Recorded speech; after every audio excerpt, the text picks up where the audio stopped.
Good morning. I'm going to take this mask off. I usually do when we start these just to make sure that you can see my mouth and maybe understand more of what I'm saying. But today it's a little bit cool outside and the mask is helping to fog my glasses up quite a bit. And I like to be able to see you as well, or at least see the camera. We like to come here and create our videos, and one of the reasons that we do that, I like to do that anyhow, is because it helps us have perspective. I recognize that everything that we do in the school system affects a lot of people. And overlooking Bryson City reminds me that there are a lot of people who are in this with us as part of Swain family.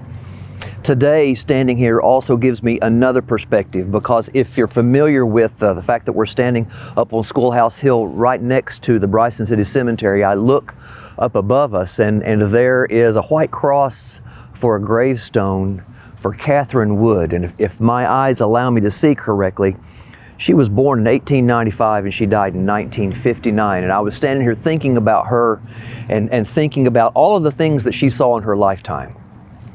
She saw the First World War. She saw the Second World War. She saw the Great Depression that came between the two. She probably experienced the Spanish flu that may have come across the Atlantic Ocean with our soldiers after World War I. And for the Spanish flu, they didn't have any hope of a vaccine, which we do today. And so it gives me a sense of gratitude that even though the last year has been very trying and still is, we really have something to look forward to. And that is, we have the opportunity for a vaccine, or we may even be seeing a downturn right now in the effect of COVID-19. Now, I don't want to take that lightly, because there are other variants out there and we don't know what they're going to do. But because of that downturn, because of the opportunity for a vaccine, our school board voted this week to bring our elementary students that are currently Schedule A and Schedule B back into our buildings together. Instead of having two groups, we're going to have one group, and we're going to have them for instruction 4 days a week. So on February the 22nd, all of our K-5 elementary students will be coming back to school together. Now, that Wednesday will still be a planning day for them and for all of our other schools, because the amount of planning and preparation that it takes to provide not only face-to-face but also remote instruction for our high school and our middle school is pretty extraordinary. Plus, our elementary teachers are using that time to have meetings and to provide more individualized instruction for the students in their classroom. And I believe that they're going to continue to need that as they bring students back together. We have seen a super summer slump because we haven't been in the classrooms as much as we maybe could have before the pandemic.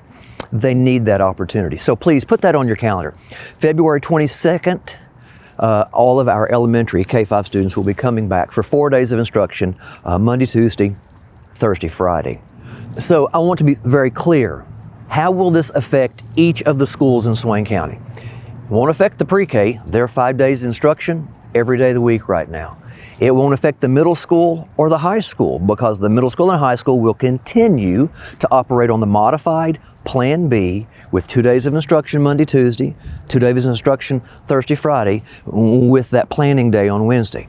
The only group that this really affects are the students who have been receiving face-to-face instruction at the elementary schools already. Okay, those students will come back on February 22nd, and they will have instruction on Monday, Tuesday, Thursday, Friday, all of them together, with Wednesday as a planning day.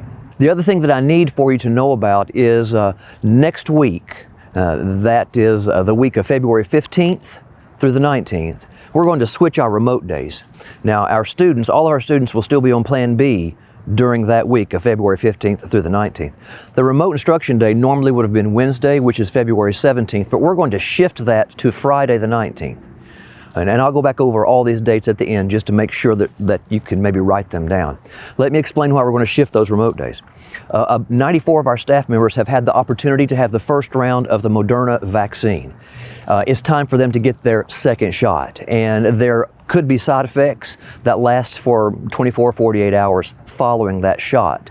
And we want to make sure that those staff members have an opportunity to recover from those, and we don't want to have to close down schools any more than we have to because of a lack of staffing. That's what happened back in January when we went to all Plan C. And so what we're going to do is we're going to have a remote day on February 19th, and that'll give those 94 staff members an opportunity to get that second round of shots. And we can continue to move forward and be able to come back to school for full force on February the 22nd. So please understand that next week, February 15th through the 19th, we're going to shift our remote days. Now let me go over all those dates.